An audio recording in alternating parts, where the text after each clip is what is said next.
Nah, di Indonesia orang-orangnya tidak serajin itu untuk merubah data gitu kan. Ini ETL juga bener-bener harus lu perhatikan sih. Jangan sampai ketika lu mau perpanjang STNK kagak bisa gara-gara ETL-nya numpuk. Ternyata motor Satria gue yang lama tuh masih atas nama gua tuh. Kampret tuh. Yang beli kagak balik nama tuh. Udah gitu pajaknya mati dia nggak bayar lagi. Kan jalan kan. Cari bengkel mobil yang tepat, ayo ke Dokter Mobil aja. Jujur, cepat dan juga lengkap, ayo ke Dokter Mobil aja. Kualitas yang terbaik, harga juga bersahabat. Percayalah, di Dokter Mobil pasti beres. Nah, tips menghindari mobil bekas yang kena ETL-nya numpuk. Nah, itu dia tuh. ETL bukan hal yang baru kalau di luar negeri. Jadi kayak misalkan di Australia dulu ada yang namanya speed camera, di mana speed camera itu ditaruh di Great Western Highway. Kalau dulu kita itu banyak. Jadi dia ditaruh di beberapa tempat di Great Western Highway. Kalau di tempat gua di New South Wales ya. Jadi gua di Kingswood sama di Sydney. Jadi kita ada yang namanya speed camera, di mana dia menghitung kecepatan mobil lu dan dia jepret ngambil fotonya. Nah, itu foto itu akan dikirimkan dalam jangka waktu 6 hari sampai 2 minggu setelah lu melakukan pelanggaran. Biasanya dikirimkan melalui pos, di mana langsung tuh nomornya ini, namanya ini, pelanggarannya ini, harganya sekian, bayar di kantor pos. Biasanya begitu. Itu jadi udah hal yang lumrah dan wajar. Di mana sebenarnya di negara bule itu orang-orangnya taat administratif kenegaraan. Jadi maksudnya kalau dia pindah alamat, digantiin tuh semua tuh, KTP, SIM, itu datanya diganti semua sama dia. Jadi, dan kayak registrasi mobil itu juga diganti datanya sama dia. Jadi, ketika ketilang atau apa, pengurusannya cepat, siapa yang ngelanggar hari itu dan segala macam itu ke data nih. Nah, di Indonesia, orang-orangnya tidak serajin itu untuk merubah data gitu kan. Dan ketika Anda jual mobil Anda juga kadang-kadang datanya nggak dirubah sama mereka, sehingga kalau ketilang lagi lu juga yang kena gitu kan. Karena lu belum rubah nih datanya nih. Oh, sudah saya jual gitu kan. Dimana data itu harus lu rubah tuh. Kemarin gue baru jual mobil juga gue ngerubahin tuh semua data-datanya tuh. Jadi gue udah jual, gue udah tulis gue jual, submit surat jual beli, submit kwitansi apa segala macam. Itu lewat website dan nanti lu dikirimin email deh. Itu lo harus cek sendiri lah ya, itu online lah ya. Nah, ini ETL juga bener-bener harus lu perhatikan sih.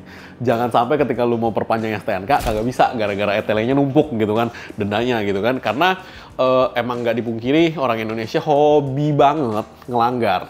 Sehingga yang namanya tilangan itu banyak banget kenanya. Nah, saran gua salah satunya adalah lu jangan transaksi sebelum lu cek ETL-nya ada problem atau enggak.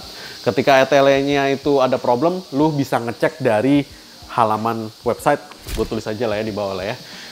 Nanti lu boleh cek di situ. Nah, itu cek data. Nah, lu harus masukin nomor plat, nomor mesin, nomor rangka sesuai dengan STNK. Nanti ada tulisannya no data atau ada tulisan pelanggarannya. Nah, kalau ada tulisan pelanggarannya, jangan lu bayar dulu, suruh dia bayar tuh semua tuh, beresin tuh ETL-nya. Atau lu minta kurang harganya.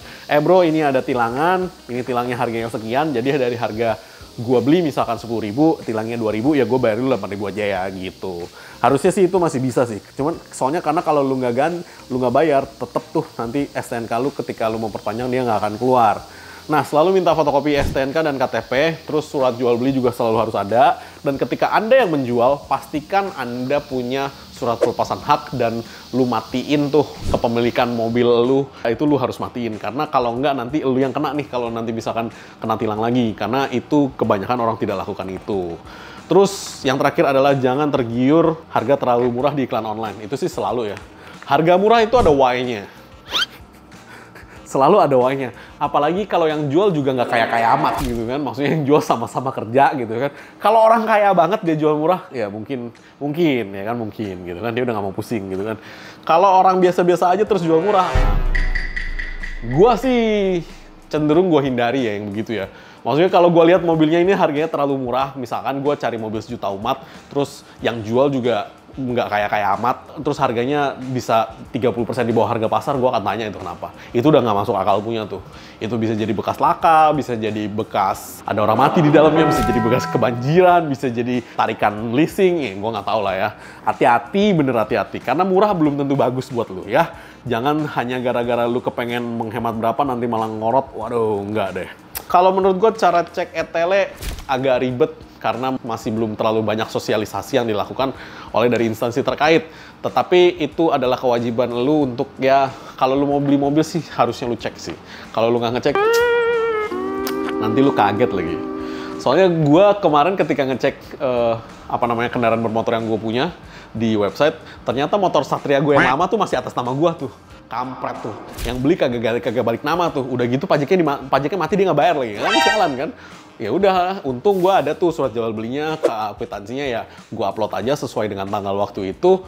Ya udah, akhirnya itu udah mati dan dia yang harus bayar tuh. Kok berarti kalau kayak gitu kita harus tahu harus diblokir dulu dari kita. Iya dong, iya dong. Lu yang jual, lu harus berkewajiban untuk blokir. Biar nanti dia nggak bisa perpanjang lagi, dia harus ganti balik nama. Karena itu yang, dan ketika misalnya ya, amit-amit mobil yang lu jual ternyata terindikasi tabrak lari. Lu nggak ada bukti, lu jualnya kapan, lu blokirnya kapan, apa segala macam, polisi cari lu loh.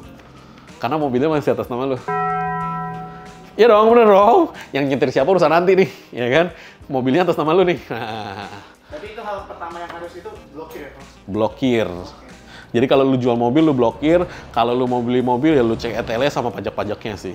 Jangan sampai itu numpuk. Ya kalau misalkan mereka nggak bisa bayar, ya kurangin aja dari harga beli lu. Gampang kan? Karena tetap at the end of the day lu harus bayar itu. Tetap harus bayar. Oke, mungkin sekian dulu. Jangan lupa subscribe, like, dan komen di YouTube kami. Thanks.